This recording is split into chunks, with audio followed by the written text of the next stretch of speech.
pups? How you guys doing? I'm doing great, thanks for asking. So, finally, the long-awaited review of Series 7 of Doctor Who. I am so sorry it's taken so long. What else can I say other than it's here now and everyone is watching and we're happy and also sad because Matt Smith is gone, but we are still happy because we are just this community of people who can talk about this. I am dragging on, let's get into it. Okay. I just actually got home from seeing Cinderella with my mom and oh my god, it was amazing. It just reawakened all of the fairy tale happy endings inside of me and I feel like I could do anything, and if I opened my window right now, I could jump out of it and little birds would carry me safely to the ground. And that is something a crazy person says right before they die and end up on the news, so I won't be doing that, but I feel like I could. Alright, Doctor Who, Series 7, Matt Smith's last season, let's get into it. Favorite episodes?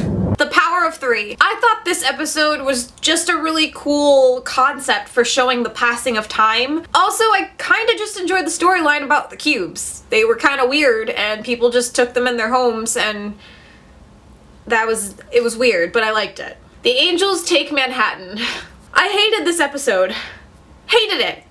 Hated it! But it is so important for it to be a top episode from this series. I was actually supposed to live stream this episode and decided last minute that I just couldn't do it. Tumblr has ruined a lot of things for me in regards to many fandoms, and one of the things that it did ruin for me was that Amy was going to die. However, I didn't know how Amy was going to die. I needed to just experience that alone, and I did. If I had been filming that episode while watching it, I physically would not have been coherent. And I probably would have just had to shut off my laptop because there would have been no words for me to say to anybody. So aside from the unnerving fact that we watched Rory and Amy leave us for good, which was difficult in itself, I did have a few qualms with the episode, and I'm wondering if anyone else experienced this as well. For one thing, how did no one in the city see a giant Statue of Liberty weeping angel moving about? How is no one not looking at that at some point? What? Also, Rory's death? Way too abrupt for me. I get that they had to have this happen so that they could have Amy leave and drag out her goodbye with the Doctor and River, but there was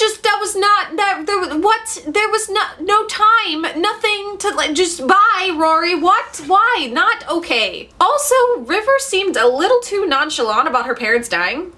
It was kind of weird to me. Honorable mentions. Journey to the Center of the TARDIS. I thought this was a really cool episode simply because you get to see how massive the TARDIS actually is. Like, we hear the Doctor talk about how there's a swimming pool and a library and bedrooms, and we hear about it constantly in the show, but we never actually see how many different rooms there are in this TARDIS. So I liked this episode because it kind of gave you a feel for just how big and how vast and expansive and how little we know about the TARDIS. Also, the molten zombie creatures were the most terrifying things on the planet. The name of the Doctor. First of all, I've said it before, I'll say it again. Any episode that has Madame Vostra, Jenny, and Strax in it is a good episode. I really liked this episode and I thought it was a very good explanation as to why Clara is considered the impossible girl. And I loved that they had all of the flashbacks tying Clara to the earlier Doctors. Like, when they overlaid the footage onto each other, it was amazing. That was awesome. And obviously, I've just now started Series 8 since we live streamed the first episode, Deep Breath, the other day, so we've talked about it a little bit, but I noticed that the 12th Doctor is wearing his wedding ring, which makes me slightly hopeful that we'll see River again, but also kind of sad because I feel like we won't. Finale! Day of the Doctor. What can even be said about this episode? What can even be said? I live streamed this episode, so most of you watched it with me and saw my reaction for the first time. It is everything. Everything! It is all of it. It is all of it and everything. All three of the main Doctors get ample screen time quips and moments, and even Rose was there. What? And they made it make sense as to why Billie Piper was there. Something that could have been totally weird and taken so badly as Billie Piper returning as Rose was turned into something so fantastic, and we've experienced so many different send-offs with her, and this one just felt like it was the final send-off, and it made so much sense. We got to see her as the Doctor's conscience, which is technically, if you think about it, what she's always been. And it was just such a great final send-off for her. And what was also so incredible about this episode is that it rewrote the past that we were used to with the Doctors. It was so integral that 9 and 10 thought that they destroyed their own race in this war, because that's really what shaped their characters. And to just bring such a great clothing to that and just make them, oh god, I can't like project into words how amazing it was. Matt Smith, David Tennant, John Hurt in one episode together? Stop it. Stop it. My heart. And Clara was awesome in this episode. I really figured that she would have nothing to do with these three amazing gentlemen in this episode together, but she really did add to it, and that was great. Ultimately, it seemed like she was the reason that these three guys were able to be better and not burn 2.7 million billion children of Gallifrey. I also liked how they tied this episode with the Shakespeare Code episode, and we finally understood why Elizabeth I hated the Doctor so much, because we were just kind of left hanging in that episode, and now we understand. It's because he left her for so long. You'd be really pissed too if your husband ran off for a couple decades. Also, wait! Hold the phone! Tom Baker as the curator. It was such a shame that they couldn't put more of the old Doctors in this 50th anniversary episode, because they're aging, obviously. They're very old.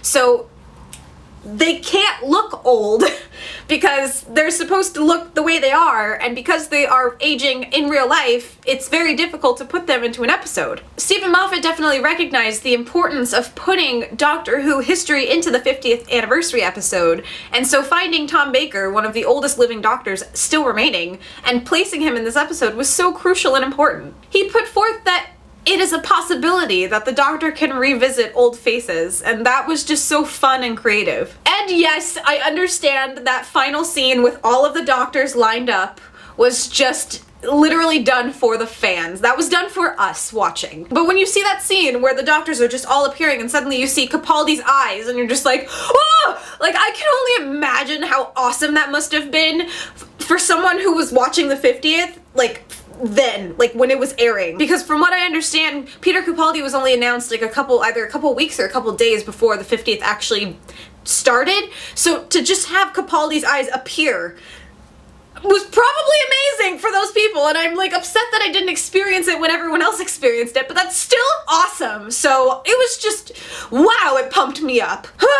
Oh my god. And then finally, the regeneration with Matt Smith leaving. That was just a whole bag of worms, because I was teary-eyed. If you guys watched my live stream, I was teary-eyed. Because it's Matt Smith, and he kind of grows on you, and then you're just like, gosh, you're the Doctor. I like you a lot. Why are you leaving? And then, whew, when they showed Amy coming down those steps, I lost it. Ooh, I lost it. Oh my god, I lost it. They should not have done that to me. I wish I had a warning. I had no warning. Suddenly Amy is just walking down the steps and I lose it. Lose it. God. Jeez, not fair at all. Not fair at all.